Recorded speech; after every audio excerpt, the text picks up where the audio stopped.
Hello everyone, this is Taryn with Wonderfully Made Handcrafting, and today I'm working on day 2 of By the Will for God's On the Brink devotional. Now in day 2, we're talking about the doorposts in Egypt as the children of Israel are brushing the doorposts with the blood of the lambs that they have raised, and they're going to be saved from this, their firstborns. This is after all of the plagues that have gone on against the Egyptians and trying to just get out of Israel. So anyways, as I work on this page, I am using some dyed papers that I dyed months and months ago, but I want to read a little bit of Exodus 12 to you. I'm going to start in verse 3, and it says, "Tell all the congregation of Israel that on the 10th day of this month, every man shall take a lamb, according to their father's houses, a lamb for a household. And if the household is too small for a lamb, then he and his nearest neighbor shall take according to the number of persons, according to what each can eat, you shall make your count for the lamb. Your lamb shall be without blemish, a male, a year old. You may take it from the sheep or from the goats, and you shall keep it until the 14th day of this month, when the whole assembly of the congregation of Israel shall kill their lambs at twilight. Then they shall take some of the blood and put it on the 2 doorposts and the lintel of the house in which they eat it. They shall eat the flesh at night, roasted on the fire, with unleavened bread and bitter herbs they shall eat it. Do not eat any of it raw or boiled in water, but roasted its head with its legs and its inner parts. And you shall let none of it remain until the morning. Anything that remains until the morning you shall burn. In this manner you shall eat it, with your belt fastened, your sandals on your feet, and your staff in your hand. And you shall eat it in haste. It is the Lord's Passover. For I will pass through the land of Egypt that night, and I will strike all the firstborn in the land of Egypt, both man and beast. And on all the gods of Egypt I will execute judgment. I am the Lord. The blood shall be a sign for you on the houses where you are. And when I see the blood, I will pass over you, and no plague will befall you to destroy you when I strike the land of Egypt." And obviously, this lamb is a representation of the Lord Jesus Christ. We see in John 1:29, John the Baptist is talking, and he says, "The next day he saw Jesus coming toward him. And he said, 'Behold, the Lamb of God who takes away the sin of the world.'" We also see in 1 Corinthians 5:7, Paul states, "For Christ, our Passover lamb, has been sacrificed." As I was doing my studies, I found a really good quote from Spurgeon, and he writes, "The Paschal lamb was not killed in order to be looked at only, but to be eaten. And our Lord Jesus Christ has not been slain merely that we may hear about him and talk about him and think about him, but that we may feed upon him." And David Guzik goes into a little bit more detail, and he says, "The idea behind eating it all was that you had to take it all then and not store up some of the rescue for later. It was for right then, right now, and you had to receive all of it without thinking you could take a bit then and come back to it later, if you pleased. We take all of Jesus, not just the parts that please us." As I get back to the crafting, the other night I was scrolling YouTube on some of my favorite artists to watch, and I was watching Tiffany Solario's mixed media tips and tricks, because my plan for this month was to do a bunch of mixed media. I know this didn't really turn out to be much mixed media, this page, but she had this tip to stamp florals and emboss them in white embossing powder and use them as layering pieces. And I was like blown away. I know this is such a simple tip and trick, but I have a hard time stamping in my Bible sometimes. Like, I can do background stamps, but I'm just not the best stamper. And so, especially with how chunky my Bible gets. And so being able to stamp outside of my Bible makes it so much better. And that way I can use layers. So I stamped all these florals on vellum and then used the white embossing powder.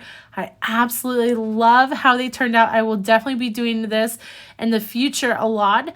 And now I'm just going to rough up the edges with this paper distresser from Tim Holtz on this Passover lamb title. I am also going to be using the newest ink from Tim Holtz, Scorched Timber, and I am going to put that around the edges. Now I'm just going to grab a blending brush that is already cleaned and use that around the edges. Usually I would use a fluffy kind of blush makeup brush, but that is full of frayed burlap distress oxide like all the time.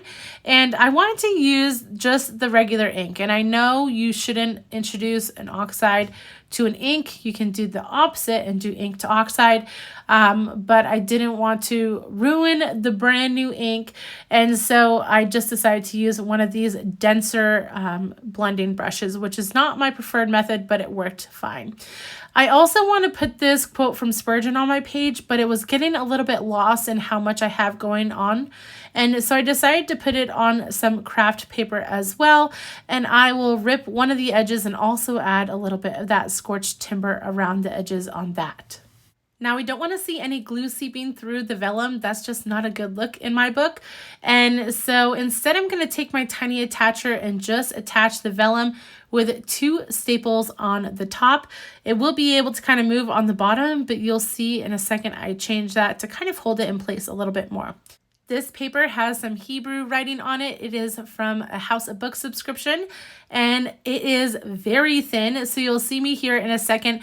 Make sure that that glue dries before it makes marks on that paper, because I have so much ink on the background that I was afraid that the glue was going to pull up those ink marks. I also had this multimedia mark stamp. I love this stamp set, and I'm determined to use it like on every page. So I am using it to just make some marks in the background. So I'll do one up here and then one in the bottom right-hand corner as well with that Scorched Timber ink. As I'm setting up this page, I decide I definitely want to pop up this title of Passover Lamb. I absolutely love the Noah Alpha.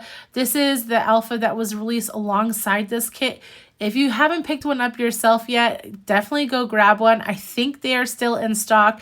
It might be my favorite Alpha that By the Will for God has released. Well, no, I really like Matthew too. But anyways, it's in the top 5 for sure. I really like all the frills and serifs in it. I think that's what we call them. But anyways, I like it. So go grab it if you haven't yet.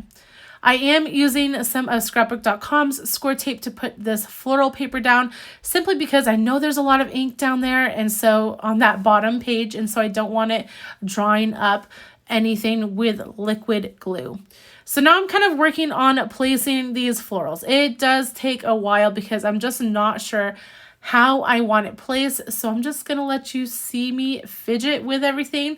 I don't want too many. So that's always my struggle, is a lot of times I just kind of go crazy and I want it all.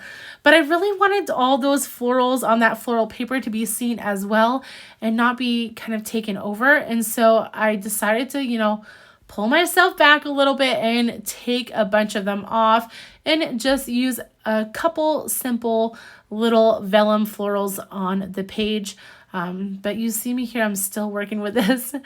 But anyways, I really liked the pinks and yellows found in the background of this paper because I thought it went really well with the pinks in this kit. Even though you don't see me actually use any of the pinks from the kit, I thought about using some of that pink polka dot paper, but I decided against it, instead using just the craft cardstock for my title. But I am just laying those vellum florals down here. You see me gluing them down just with a smidge of Barely Arts glue so they don't ooze everywhere, but it'll keep it in place until I rip off that foam tape right there and place down this title. Last couple things I have to do to this page is adding that Spurgeon quote as well. Now, I will not be using foam tape on that section. I'm just going to glue it down with my Barely Arts glue. I'm still thinking here if I should add a vellum floral or not, but I decide against it. You'll see here me add something in a second. But anyways, I just wanted to see that Hebrew handwriting. I know it's upside down. I know that. I put it upside down for a reason because I wanted to see the number of the page, but that kind of got cut off when I pulled and tore the page. So anyways, it all works out, guys. And then I have these florals from my previous page that I posted a couple days ago. I decided to add that to the bottom corner of this quote instead.